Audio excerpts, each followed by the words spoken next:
a Komomai Curtain Call, a weekly program of reviews, previews, interviews, and features of and or with the great art and artists on Maui and beyond. I'm Paul James Brown. Before I begin, I would like to send my deepest heartfelt condolences to the family and friends of Chris Christopherson, who passed away this past Saturday. He will be missed. He loved Maui, and Maui loved him. Next week, I'll have a tribute to him on this show. The summer of 2024 Maui OnStage Education and Youth Theater program began 6 weeks ago.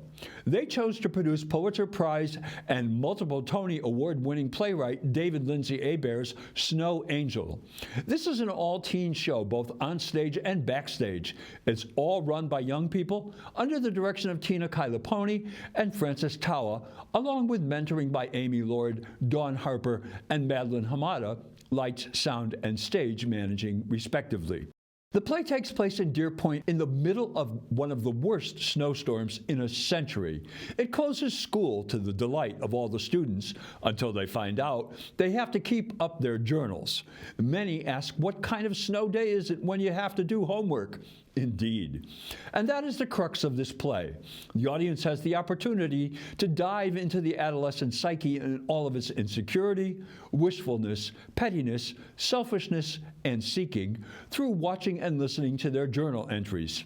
The play could have gone on that way and been just fine, but then something magical happens. Frida Jensen, Colin Saletti, who we learn has been named for Frida Kahlo, the great modernist Mexican painter, is the outcast among the kids. She has no friends, and she doesn't seem to be too broken up about it. She comes across a silhouette doing what appears to be a snow angel. Then a young girl, Eva, Ruby Kingdon, appears. She's confused, has a bad headache, and doesn't know where she is. She asks if Frida can direct her to Whitestone, which she claims is her home. Frida admits she doesn't know where it is. They part, and Frida dutifully records the meeting in her journal. Frida works at a local hangout, Pretzel. An incident occurs which causes the other kids to commit an outrageous invasion of Frida's privacy, where they learn about Eva, and then things get really interesting. Who is Eva? Where did she come from? Why is she there? How does she impact each of the kids? These and other answers, as well as delights, await you in this stylish, entertaining, and enlightening production of Snow Angel, playing for only 3 more shows, Friday and Saturday at 7 and Sunday at 2 at the historic Iʻao Theater. Tina Kailiponi and Francis Tauʻa have been working with youth in theater for 30 years. These young people were in the excellent hands of among our best youth theater teachers and directors. Just wrangling this group of 19 must have been a bit of a chore, but to get them all on stage in place and without a hitch is a testament to Ms. Kailiponi and Mr. Tauʻa's experience and skill. The show, which takes place in several different locations, ran seamlessly. Everyone knew what needed to be done, what their job was, and the stage choreography, although complex, went off without a hitch. Ms. Saletti's Frida was clear, confident, and strong. She portrayed Frida as sensitive, bright, and the most mature character in the show. She didn't seem to be afflicted by the maladies of the other adolescents. She was neither self-absorbed nor petty. She was clearly offended by the behavior of her peers, and she was more than capable of dealing with it. Ms. Kingdon's Eva was entirely real and believable. We knew there was something about her that was different because every time she appeared, there was a magnificent display of northern lights. But to her credit, she played Eva just like she was one of the kids. Even her expressions, gestures, and emotions were contemporaneously colloquial. I loved her disappearing acts in the ice house. She knew fully well how she was throwing a big monkey wrench into the proceedings and delighted thoroughly in doing it. The other plot in this show is the affection the allergy-prone Benny, Rocco Dahl, has for the self-absorbed Jill, Elisabel Garcia Lick. Master Dahl tries to hide his feelings because he doesn't think he has a chance with this girl who knows how pretty she is. As Helen, Chelsea Hedquist screams with the best of them, and her scene when she describes how she uses her glass eye to freak out others was priceless and kind of creepy. Crank, Rain Flores, is the bad boy. Master Flores plays Crank defensively. He spontaneously makes up stories without any basis in fact and expects others to believe him. He is constantly the suspect, but his denials are so strong that he believes his lies, like another well-known person. The rest of the cast do fine work, especially their individual scenes with Eva. Working with Ms. Kingdon raised everyone's work. Morgan Whitmer was the set designer.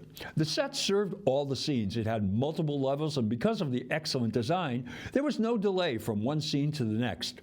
Each scene blended into the next perfectly. It was complexity transformed into simplicity through thoughtful design. I was especially impressed with the stairways and the escapes. The projections by Amy Lord were so well done, especially the Aurora Borealis, the snow trucks, and the backdrops. They added tremendously to the effectiveness of the show. Now let's talk about the snow. The snow kept up throughout the show, and it was marvelously unexpected. Ms. Kailiponi is credited as the costume director, and Kathleen Schulz is recognized for the use of the costumes. Here on Maui, finding credible winter wear is not easy, but Ms. Kailiponi successfully came up with costumes that read snowstorm in the winter without smothering her actors. The lighting by Ren Cooper had some stellar, no pun intended, moments. When the ice house fire happened and when Helen described how she took her eye out, those were memorable effects. She learned her lesson well from Ms. Lord. Kudos to sound designer Dax Rankin and mentor Dawn Harper. I could not tell whether the actors were mic'd or not, but I had no trouble hearing and understanding them. This was yet another production sponsored by Barry Kawakami and Wave of Harmony Foundation, who were joined by the Gilbert and Eileen Cam Chuck Charitable Trust. We all owe an extreme debt of gratitude to them for their ongoing support of all things theatrical here on Maui. Everyone associated with this production can take a curtain call. It was so well done. Every aspect of the show, from the artistic to the technical, was in service to the success of this project. I look forward to the trial of Goldilocks in November. We have developed some very talented young people, both on stage as well as backstage. Ms. Kailiponi and Mr. Tauʻa have done an outstanding job in bringing this piece to the stage. Acting out our stories began when humans from different cultures would meet. It is the oldest and most universal form of human storytelling.